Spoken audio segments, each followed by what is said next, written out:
The stars above Virex 9 blinked softly, distant and cold, while down below, inside the gleaming halls of the Galactic Council, the atmosphere was anything but calm.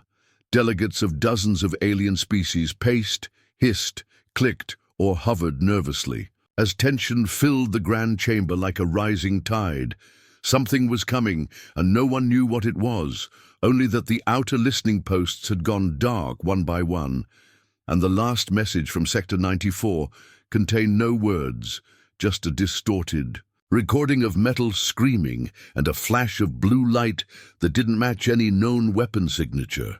Ambassador Zelthar of the Kravari Dominion sat hunched in his tall glass chair, his dark eyes fixed on the central display where a ship, no, not a ship, a shadow, moved silently across the screen, blotting out stars like a slow eclipse. And as the councillors argued about deploying scout fleets or initiating first contact protocols, Zelthar felt something deep in his bones that hadn't stirred since the War of the Core Suns. Fear. He had seen many ships in his centuries of service, battle cruisers, dreadnoughts and carriers large enough to dock cities. But this vessel, this thing, didn't move like anything alive or made. It simply drifted, ignoring border warnings, scattering pirate fleets with bursts of power that didn't register on any scale, leaving behind only silence and wreckage that floated like broken teeth in space. And what made it worse was that it never replied, never broadcasted a name, a threat, or even a warning. It simply moved closer system by system, while terrified captains sent out emergency flares before going dark forever. The Council's lead engineer, a glowing orb being named Tirael, tried to explain that the ship's energy readings suggested a gravity-based engine far beyond known tech, and a hull denser than neutronium. But no one was listening now, because, just as he finished, a message pinged across every screen in the chamber, not a voice, not a language, but a single symbol. A blue circle with 13 stars surrounding a black earth, the long-lost emblem of the Terran Union, humanity's ancient banner, and gasps erupted across the chamber as old legends were remembered. Legends of Earth, the world that once stood toe-to-toe with the strongest empires, whose people vanished centuries ago after their system was bombed to ash during the Solar Purge. A brutal war no one liked to mention anymore. Everyone thought the humans were gone, extinct, scattered myth, but now here was a ship, possibly human, approaching the neutral world of Orion 4, home to diplomats, traders and refugees from every corner of the galaxy, a place never touched by war, and the question rippled through every mind. If humans had survived, what had they become after 600 years of silence? No one could say. But they were coming fast, and as ships tried to flee Orion 4, traffic control collapsed under the chaos, freighters collided, and planetary defense grids powered up, more out of desperation than confidence. While inside, the Council, panic began to break the thin surface of diplomacy. Messages were sent to the Varnathi Alliance, whose Admiral Velkor was the closest military presence, and within hours, his fleet of 200 warships gathered near Orion 4, forming a blockade and broadcasting demands. Halt, identify, prepare for inspection. But the ship didn't halt, didn't slow, didn't even acknowledge them. It moved like a god on a mission, untouched and uncaring, and as Velkor gave the order to fire warning shots, the first salvo vanished into a ripple of blue light, then silence, and then, in less than 1 minute, the entire fleet, ships armed, with Nova cannons and wormhole missiles, was gone, simply erased from space.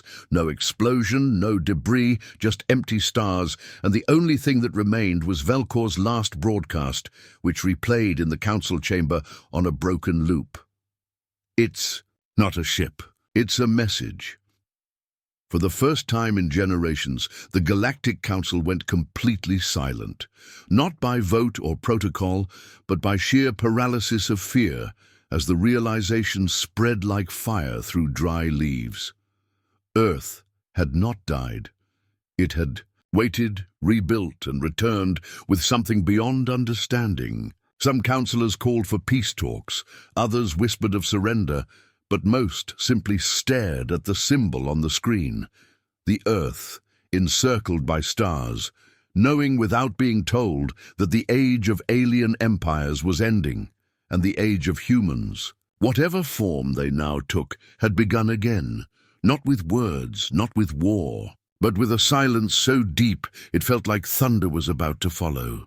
The planet Orion 4, once a peaceful hub of trade and diplomacy, now stood frozen under the weight of fear, its skies filled with fleeing ships, panicked voices, and emergency. Sirens, as the dark mass known only as the unknown warship, moved steadily toward the upper atmosphere without resistance. Planetary defense teams tried to respond, but their weapons failed to lock onto the target, their systems confused by shifting energy fields that didn't obey physics as they knew it. And still, the ship did not speak or fire. It simply came, closer with the slow certainty of a rising tide, and when it passed over the northern hemisphere, it cast a shadow so vast that entire cities fell into sudden dusk, streetlights flickering on in the middle of the day. People looked up and saw only the bottom of something that seemed endless, its surface black but shifting, like liquid metal layered over machinery, far too old to be modern, far too precise to be alien, and everywhere the symbol burned softly. Into view, a blue circle, 13 stars, and the old forgotten Earth. Even the oldest among the council delegates, historians of war and peace, could not remember seeing it outside dusty archives or forbidden holorecords, and yet now it was real, shining above the skyline as the ship passed silently over them, never slowing, never changing course, heading toward the galactic center as if no one could stop it, and maybe nothing could. When the Council finally received a transmission, it was not through diplomatic channels, but a direct override of every screen and broadcast frequency. One voice, calm, deep, and unmistakably human. "This is the ESS Leviathan. We have returned. Stand down or be corrected." The message lasted only a few seconds, but the weight it carried was immeasurable, for in those short words came the full return of a name older than fear itself, a name whispered in war stories and survival tales across 1,000 worlds.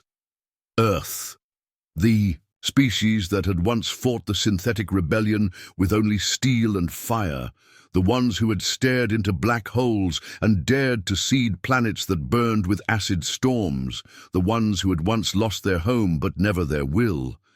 And now, the ones who had come back with a ship that moved like a nightmare, and a voice that held no anger, only truth. Admiral Velkor's fleet had been powerful, filled with ships designed by the best minds of the Varnathi Alliance, yet the Leviathan had erased it without a single shot, and now other empires watched in horror as the vessel shifted its course toward the heart of Krivari space.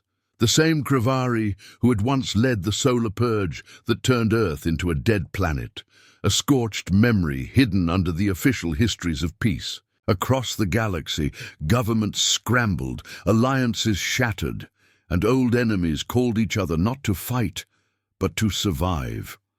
The Council tried to send peaceful messages, apologies, and offers of alliance, but the Leviathan didn't respond. It just kept moving, as if no voice deserved its attention. Scientists argued over its propulsion system, saying it bent space itself like cloth, that it didn't travel through space but rather ignored it entirely, and yet it left a trail behind. A line of dead pirate fleets, disabled weapon stations, and power signatures that defied classification. Some called it a weapon, others a god, but deep down everyone felt the same growing truth, that this ship was more than a tool, more than a war machine. It was the will of a people who had been pushed too far, left for dead, and had come back, not to beg, not to plead, but to remind the galaxy of what had been lost and what had been awakened. Rumors spread quickly across the core worlds. On Kalos Prime, civilians rioted to leave the system. On Zephyron, a once proud senator tried to declare war but was silenced by his own guards. On Zareth 3, ancient data vaults were opened and old footage of Earth's last stand was re-watched by a trembling audience, humans in tattered armor, shouting through smoke, firing weapons until their bones gave out, and still refusing to surrender. In the back rooms of the Council, species that had once ruled the stars now whispered with dry mouths and quiet eyes, wondering not if the Leviathan would stop, but what would happen if it didn't. Among them, Zelthar watched the reports roll in, and though he had no love for humans, he knew history well enough to recognize the shape of it when it changed, and he spoke quietly to no one in particular. It's not revenge. It's memory, sharpened to a blade.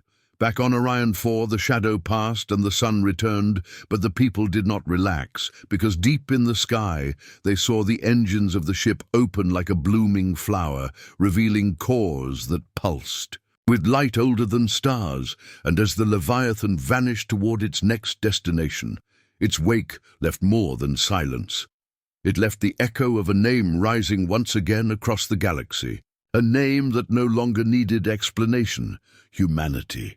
The Galactic Council, once the proud symbol of unity across the stars, now stood on the edge of collapse, its towering halls filled with confusion, shouting and fear as the shadow of the human. Warship Leviathan spread from one system to the next, leaving only silence and surrender in its path. The great spire of Virex 9 shook with the weight of 1,000 urgent voices, ambassadors yelling in different languages, translators failing to keep up, as leaders who had once been allies now turned on each other with suspicion and rage, accusing one another of hiding knowledge, of provoking Earth's return, of secretly building weapons that might attract the humans' wrath. And the once orderly council chamber had become a storm of clashing interests and rising panic, for no one could agree on what to do. Should they submit, resist, negotiate, or flee? The Krivari Dominion, once one of the most powerful empires in the galaxy, now faced the greatest threat of all, for it was their ancestors who had led the solar purge, and though they tried to deny it now, the records could not be erased, and the humans had not forgotten. As shown by the Leviathan's new heading, the Krivari homeworld, Zarthan Var, the twin moon jewel where millions lived under the belief that their empire would never fall. But as the warship drew closer, even the Krivari Senate began to break. Some calling for immediate surrender, others demanding an impossible defense, and many simply leaving their posts without a word. On Virex 9, the Council High Speaker, a calm and logical being named Lurel, tried to hold a vote to present a united front, but even as she spoke, several races, such as the insectoid Quorn and the cold-blooded Iraq coalition, withdrew from the chamber and left the council altogether, declaring neutrality and recalling their fleets back to their homeworlds, no longer willing to risk being seen as enemies of Earth, while others, like the warlike Drevkar, demanded that they launch every available fleet and face the humans before the Leviathan reached the core worlds. But no one moved, because fear had cracked the foundation of every alliance, and with every hour, reports continued to arrive. Space stations going dark, pirate kings surrendering without a fight, and planetary defense systems deactivating the moment they detected the Leviathan's energy signature. Worse still, intelligence reports began to reveal a disturbing truth. Earth's return was not a sudden event, but something long prepared. For hidden satellites were found embedded in asteroid belts, dormant Terran probes were discovered under false starfields, and an entire Terran listening post was uncovered on a frozen moon, only a few light-years from the Council's own capital. All silently watching, all waiting. Proof that the humans had never truly vanished. They had simply hidden, rebuilt in secret, and watched the galaxy grow comfortable in their absence. And now that they were ready, they were not asking for peace. They were demanding balance, justice, and possibly revenge, though the humans had yet to speak again since the single message from Captain Hartley aboard the Leviathan. "Stand down, or be corrected," a phrase that haunted every corridor and echoed in every chamber where frightened leaders now met in private, forming secret agreements to protect themselves while pretending to serve unity. Betrayal bloomed like rot in the heart of the Council. As assassins were deployed, files were erased, and plans were made to escape, hide, or even defect to Earth if possible, for it had become clear that the old rules no longer applied, and whatever came next, the humans would decide. Ambassador Zelthar, who had once mocked humanity as weak and outdated, now sat in silence in his private chamber, staring at the tracking data of the Leviathan as it passed another defense grid without pause. And though he was a Kravari noble, he secretly prepared a message for Earth, not to beg for mercy, but to acknowledge the truth. "We feared you then. We fear you now. Teach us how to live beside you, and we will learn." Yet even that message was not sent, for before he could act, an explosion shook the diplomatic district. A rival species, the Trellians, had accused the Kravari of hiding war crimes from the Purge era and had launched a strike on their embassy, killing dozens and sparking the first battle inside Virex 9 in centuries. The Council's peacekeepers tried to intervene, but were overwhelmed, and within hours, several other species began attacking old rivals under the excuse of preemptive survival, using Earth's return as cover for centuries of buried hatred. And the planet that had once stood as the beacon of peace now began to crumble under fear-driven chaos. Meanwhile, the Leviathan moved closer, not fast, but steadily, never stopping, never needing to explain itself. And the deeper fear grew not from its weapons but from the silence that followed in its wake, a silence that broke alliances, shattered treaties, and pulled the galaxy apart faster than any war ever could.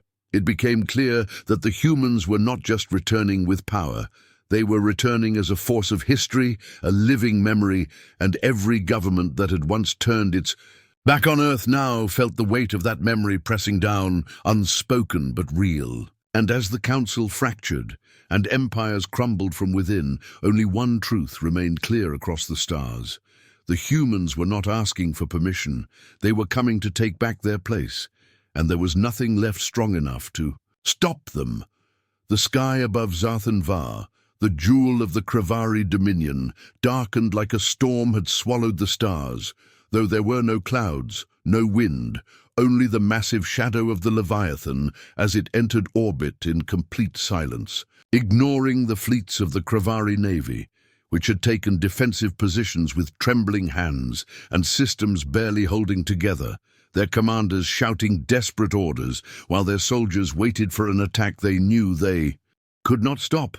But nothing happened, not at first. The ship simply hovered, unmoving, unchallenged, its presence alone shaking the Kravari world below, where citizens gathered in streets, in temples, and in shelters, their faces turned toward the sky, whispering prayers not to gods, but to time itself, hoping the past would not fall upon them like fire. Inside the council chambers on Virex 9, news of the Leviathan's arrival hit like a thunderclap, and the few remaining delegates stood frozen before the wide display, watching the vessel in orbit, measuring its distance from the surface, waiting for the first flash of light or sound of destruction, but none came. Only a single transmission, one that reached the Kravari Senate, the Council, and every ship within range. "This is Earth. You erased our history. Now you will remember."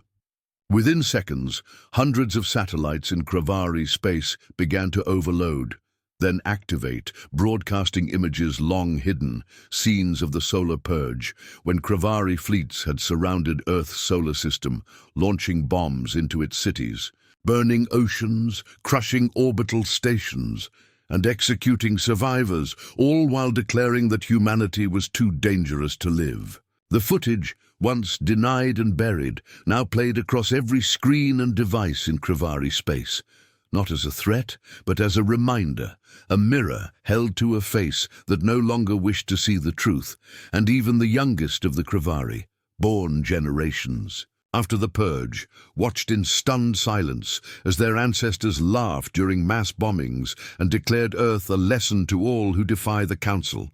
These broadcasts shook the foundation of the Kravari people, turning once proud citizens into quiet figures haunted by inherited guilt. And some began removing their military badges.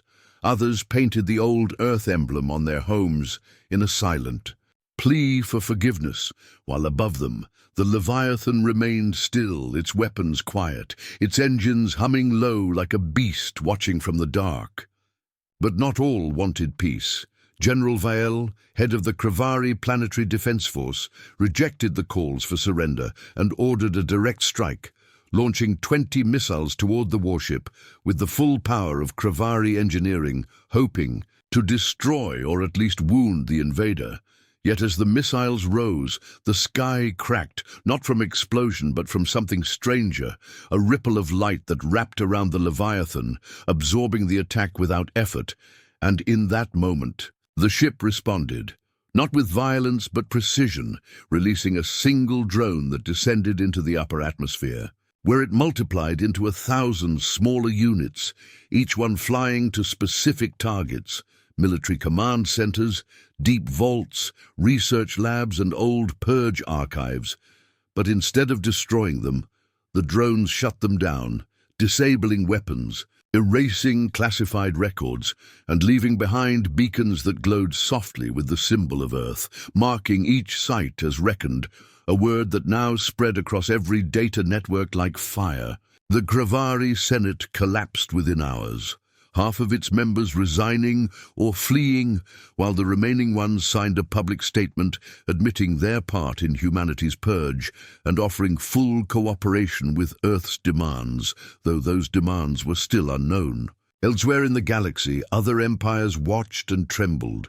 The Drevkar, known for their massive fleets, suddenly turned their warships inward to protect their borders, while the tech-rich Threx Collective initiated full withdrawal from Council. Politics, claiming neutrality but quietly sending messages toward Earth, seeking terms. Back on Virex 9, Ambassador Zelthar stood before a smaller, panicked chamber and declared what many feared to say aloud. The Council is dead. What remains is survival. And his words triggered a flood of evacuations, betrayals, and secret alliances as systems chose sides, not with each other, but with whoever they thought Earth would not destroy.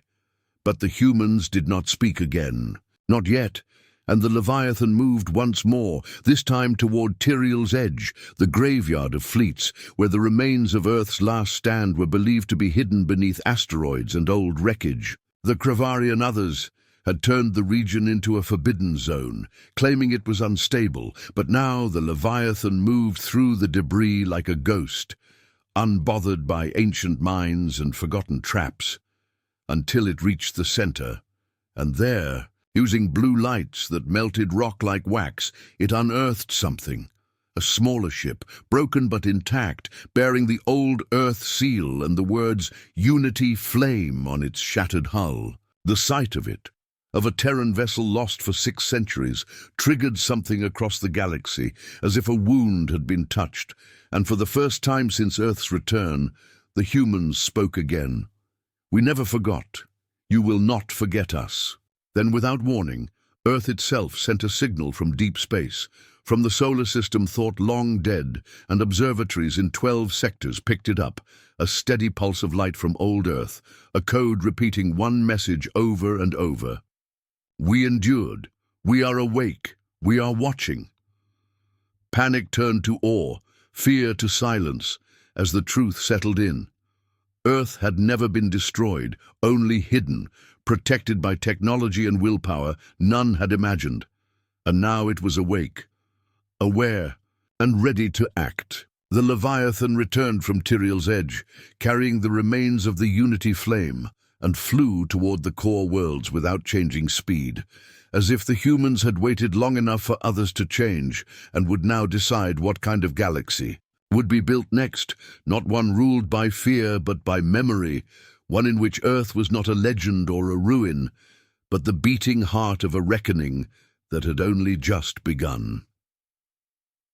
Across the fractured galaxy, where once great empires had ruled with pride and arrogance, the rise of Earth's warship had turned fear into silence, and silence into surrender, as the Leviathan moved from system to system, not with fire, but with purpose, its shadow alone. Enough to bring governments to their knees, and the once mighty Galactic Council was now a name whispered only in shame, its members scattered or hiding, unable to offer leadership in a time when the only power that mattered came from a planet they had tried to erase. On the world of Velkar Prime, capital of the Drevkar Dominion, the Supreme Warlord stood before his high command with blood in his eyes and confusion in his voice.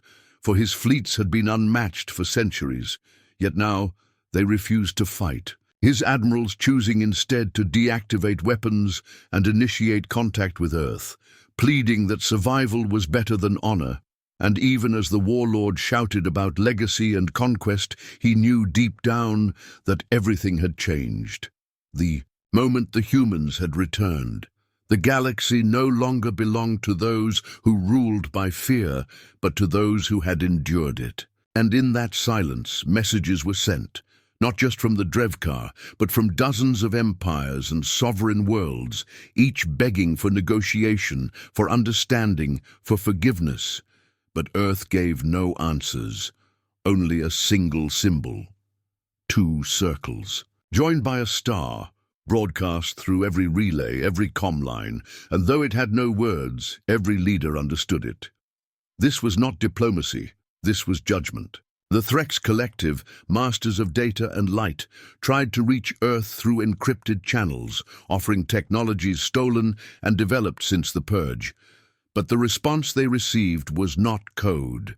It was the return of files they had erased from history, recordings of their betrayal during the last days of the solar system, proof that the Threx had provided coordinates and shielding codes to Earth's enemies during the final siege. And when those files went public, riots broke out across Threx space, their own citizens demanding an end to the lies, and one by one, the data governors surrendered their stations and offered their full networks to Earth's control. Across the stars, the Kravari no longer resisted, their once proud dominion now divided into sectors, patrolled by Earth's sentry drones, not as conquerors but as keepers, ensuring the mistakes of the past would never be repeated.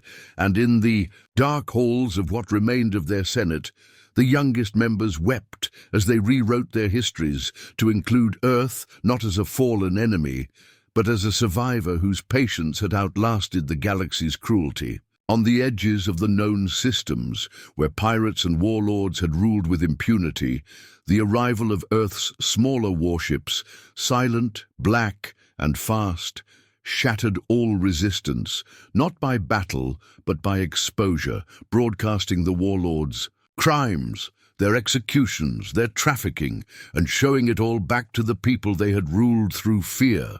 And when those people rose up, the warlords begged Earth for protection, only to find themselves ignored, left for their own victims to decide their fate. On Virex 9, now abandoned by most council members, Ambassador Zelthar stood alone in the central chamber, watching the stars through the cracked dome above, wondering how it had come to this, how they had believed for so long that Earth was gone, destroyed, finished, when all along the humans had only been waiting, preparing, watching with quiet eyes and iron hearts, building something that could not be measured by size or speed, but by memory, by resolve, by the cold truth that nothing burns brighter than a world that survives fire.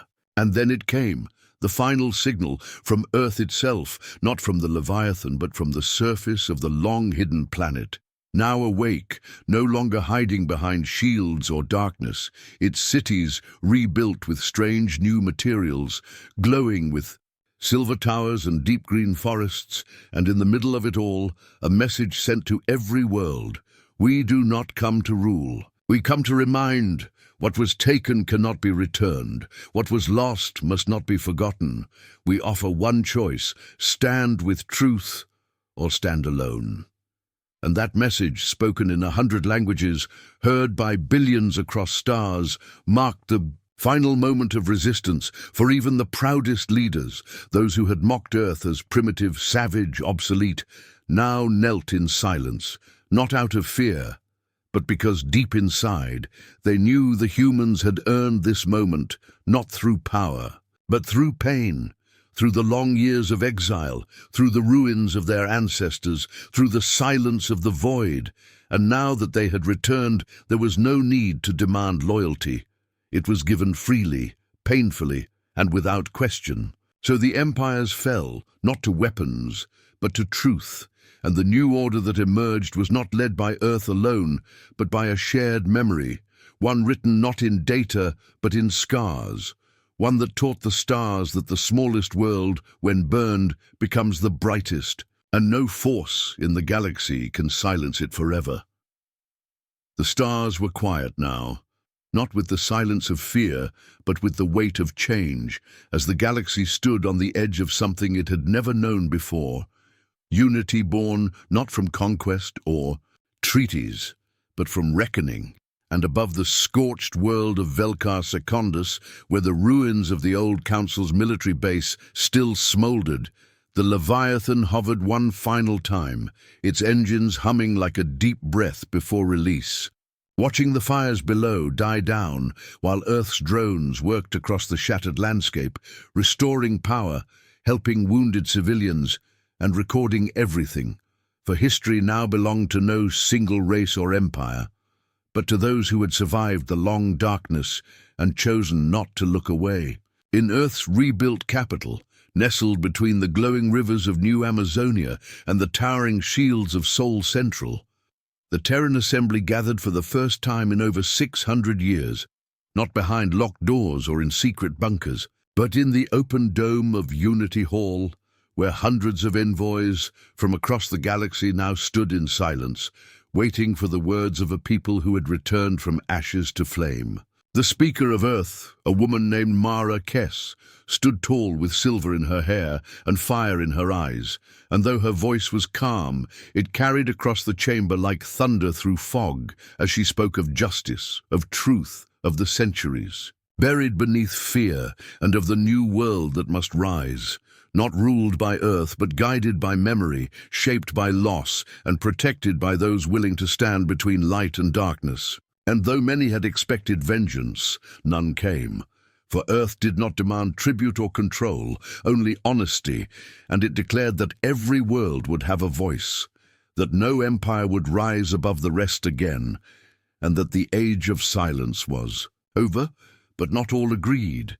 Hidden far in the uncharted edge of the Kellan Rift, remnants of the old order stirred, a coalition of exiled warlords, rogue AI commanders, and broken fleets that refused to kneel, calling themselves the Last Flame. Believing the galaxy had gone soft, that Earth's mercy was weakness, and that power could still be taken with fire and steel, they attacked first in small strikes, targeting peace convoys and data towers, hoping to reignite chaos and fear. But Earth had learned. Its people had suffered too long to allow history to repeat, and so the Leviathan moved once more, not alone, but with fleets of ships flown by allies who had once been enemies. Kravari cruisers beside Terran carriers, Drevkar destroyers guarding Threx databanks, all flying the new sigil of the Accord, 2 circles, a flame, and a single star. The battle at Void's Hollow lasted 12 hours, and when it ended, the last flame was gone, their ships shattered, their leaders captured, but Earth did not destroy them. Instead, it placed them on trial, in a court broadcast to every world, where evidence of every crime was laid bare, and judgment passed not by soldiers, but by survivors. When it was over, and the final verdict spoken, something deeper settled across the galaxy. Not fear, not relief, but understanding that the future would not be perfect, but it would be fair and it would be watched. Back on Earth, the Assembly passed the resolution of remembrance, marking every cycle with a day where no data would be scrubbed, no history hidden, and every empire would share its darkest moments alongside its triumphs to remind all that light, without shadow, is just illusion. Cities across Earth reopened ancient vaults, turning them into museums of truth, showing the children of tomorrow what was lost, what was endured, and what was never allowed to happen again. The Leviathan, its task complete, returned to orbit not as a weapon, but as a sentinel, its cannons silent, its name now written into lore as a symbol of balance. And aboard its decks, the last generation of war-bred AI deactivated themselves, choosing peace over purpose, leaving behind a message: let memory guide you, not revenge. And so the galaxy moved forward. Not fast, but steady, its world slowly rebuilding trust, sharing knowledge, sending ambassadors not with gifts, but with stories, and even in distant systems once thought unreachable, small outposts began to speak Earth's name, not with fear, but with respect. Marrakesh retired 3 cycles later, replaced by a new speaker born on a station orbiting a Threx moon, proof that Earth had not returned to rule, but to belong. And deep beneath Sol's light, in the gardens of Earth's first terraformed moon, a monument was built, not a statue of victory, but a simple stone pillar with only 6 words carved into it. We burned, we rose, we remember. And as the stars watched, silent and endless, a new chapter began, not forged in conquest or silence, but in fire and in the hands of those who had once been broken, now holding the galaxy together, one memory at a time.